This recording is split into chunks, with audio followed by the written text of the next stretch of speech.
Ah, there you are. Today we'll be having a look at this ink, because I was approached, well actually I approached Kaweco and I asked them if I could have review something for them, and they said, well, we know your channel on YouTube, we're going to send you a bunch of pens, and they did. They sent me quite a couple of them. These will be reviewed on my channel. And they also sent me all 8 of their inks, and I thought, you know what? Let's go for that, and let's just put them into the Inkcyclopedia. So these will be reviewed here. These bottles look like the Delta ink bottles. I don't know whether that means they are made by the same company that does them. They're made in Germany. And today I thought we would start with this one, which I find very fascinating. I like Lit de Thé. I like it so much that I think it was my second Inkcyclopedia entry. And this, I think, is an ink that comes fairly close. It doesn't have that super nice shading that Lit de Thé has, but it definitely has shading. That's quite interesting. A nice brown. I don't know what the official name is. I haven't checked that, but I'll do that and adjust the title in the video. But it's a nice sepia-like brown, and I think that's a very cool color. So let's have a look at that. I hope this is going to be useful. Thanks to Kaweco for sending me this, and I'll see you later. Bye bye. Okay, so here we go with what I shall call Kaweco Brown. I think sepia would be a good qualifier. Let's start with a bit of fine writing, shall we?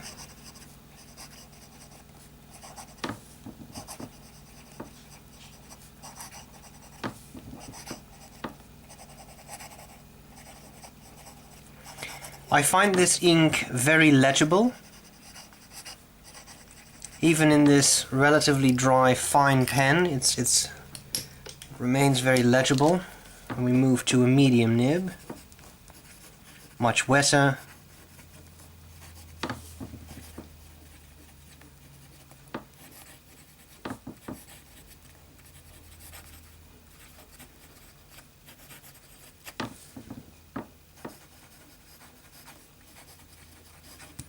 Ink flow is very good. I have no issues with it. Now we go to a very wet pen.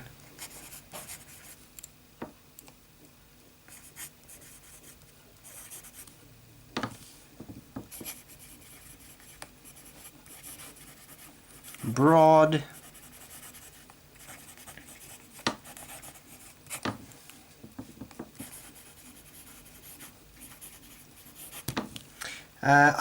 I like this brown. It is a nice sepia tone brown, and it is very nice in the aspect of shading. This could definitely, for me, be a good alternative to Gerbin Lit de Thé. That has really nice shading, but the one downside to that ink, I find, is that it is fairly dry. And I think this ink is a bit nicer in that regard. It flows very well. I'm not sure it's the wettest ink I've ever seen, but as you can see, it's still a bit dry there. I like this ink. I'm fairly excited in that regard. Let's do some flex writing.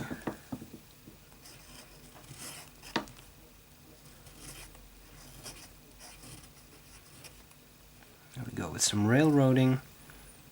I did that on purpose to see how well the ink keeps up.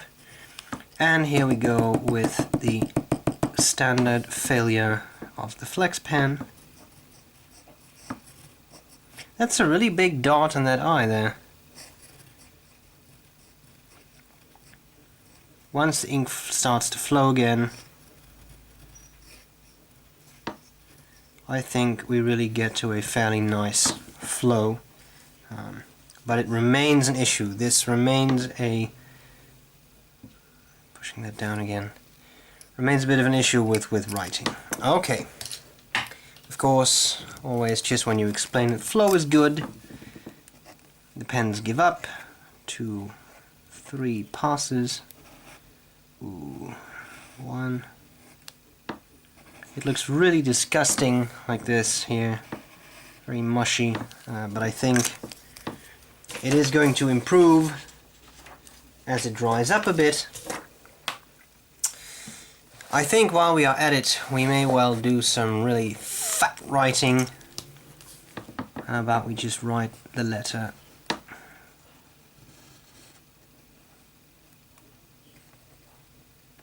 B.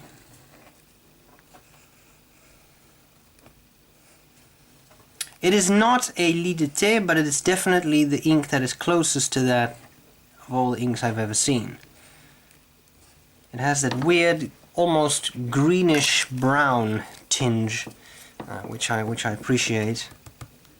It's not yet dry, it's close. Let's do a bit of medium writing while we are at it.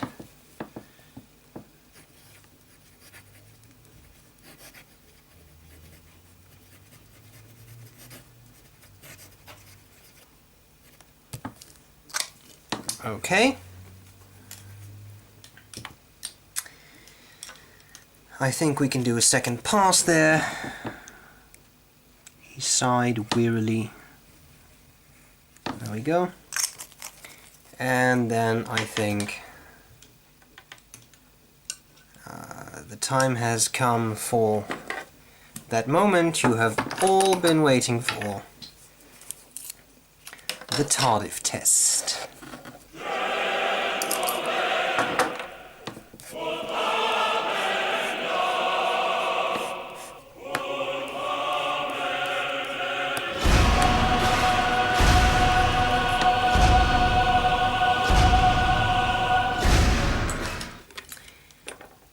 And, of course, the Brown benchmark.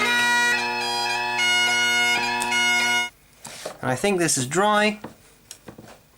That means we can have a look at the bastard brush.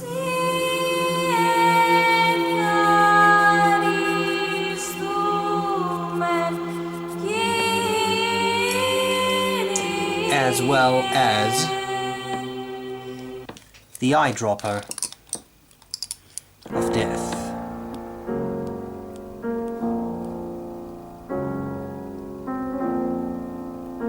I'm not sure how well you can see this, but I definitely see that greenish tint right there. I'm going to cap the bottle of ink because with my motor skills that is a necessity. I can do a third pass right now.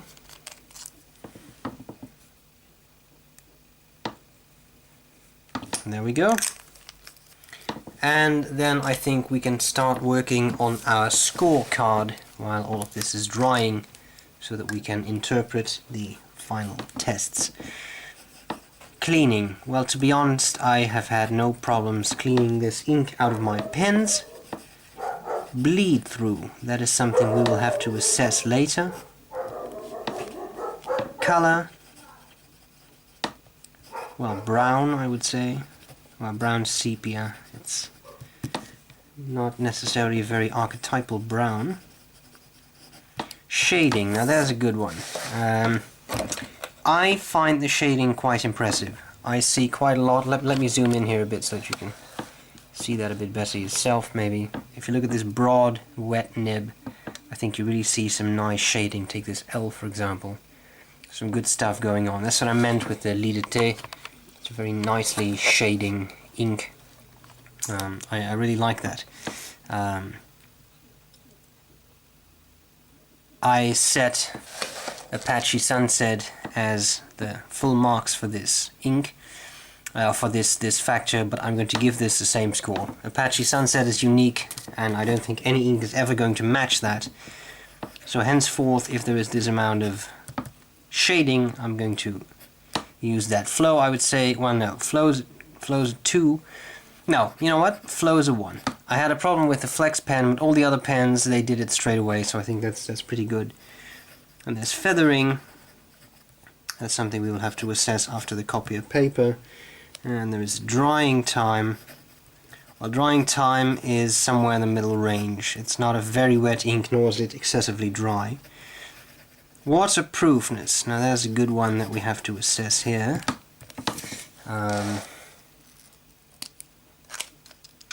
I find this fairly waterproof. I mean, look at this. This was just a brush, and I can still read every word that's on there.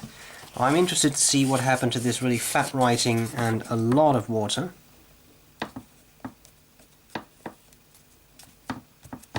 Yeah, that suffered. But even then, pretty much the entire shape of the letter is still there. Then I think in this case we can give the waterproofness, well, let's give it a 2. Although we can see it here, I mean, this has suffered. No, you know what? I can't make up my mind today. I'm sorry. I'm going to give that a 1 just because it's still all there. I mean, it is, even this one, you can still see everything, so I think that's good enough. Okay. Now, before we do our comparison with another ink, I think it's time to have a look at some copier paper. Let's remove this one and put it away. And then we take our copier paper, place it here, and we grab this. Okay, some fine writing.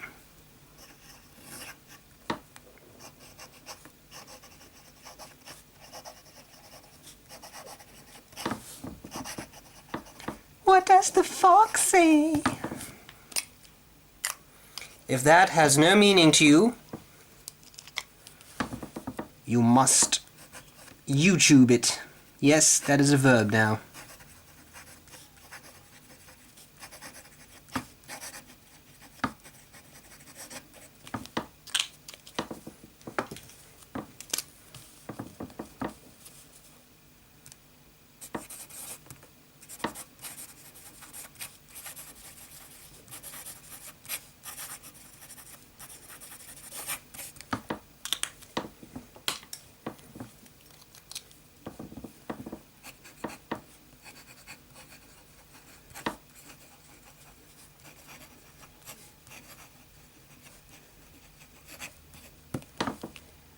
Italic, and then we have flex.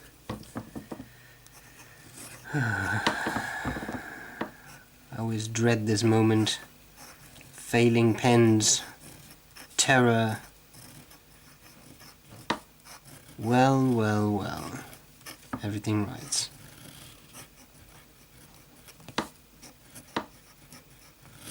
And it keeps going and going and going until it railroads. Good. What does the fox say?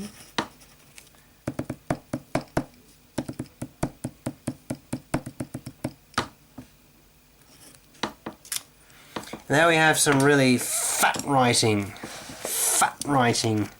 It's always nice to do some fat writing. I just love it. I mean, when you think about it, who doesn't love him some fat writing? Oh dear, I don't know what type of alphabet this is. This started off as just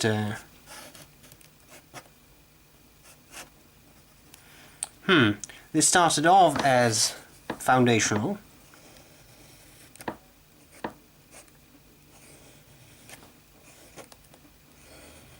This is done very quickly, there are many errors there, but and then it turned into some strange Old English script which has way too many curvatures.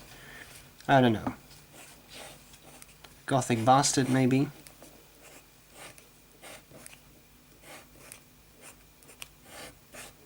Anyway, as long as you have fun, it doesn't really matter what you're doing.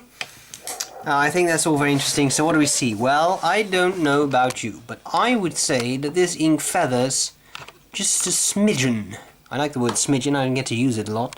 Smidgen, a smidgen of feathering. Whoops, sorry, the wrong way around.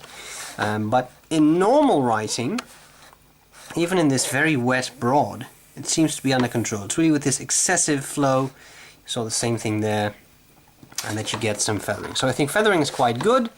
That means that what we have to assess is bleed through, which is severe for the flex writing. You see it in the italic, in the broad, a little bit in the medium, almost nothing in the fine.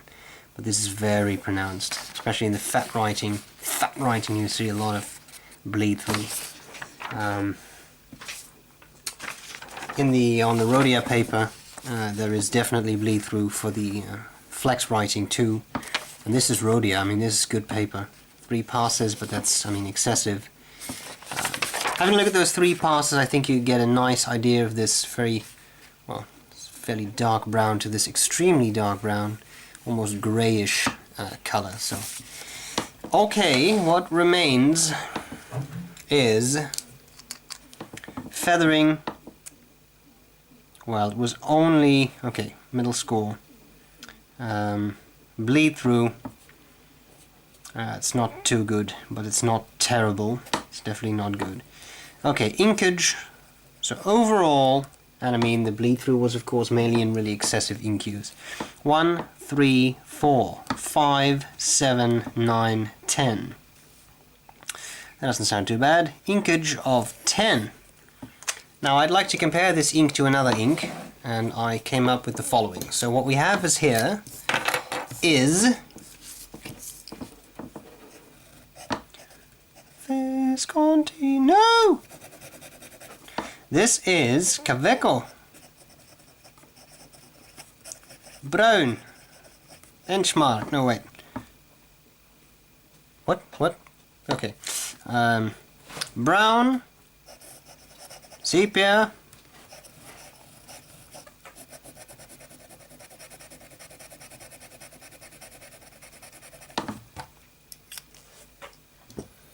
and here we have Visconti Sepia Brown.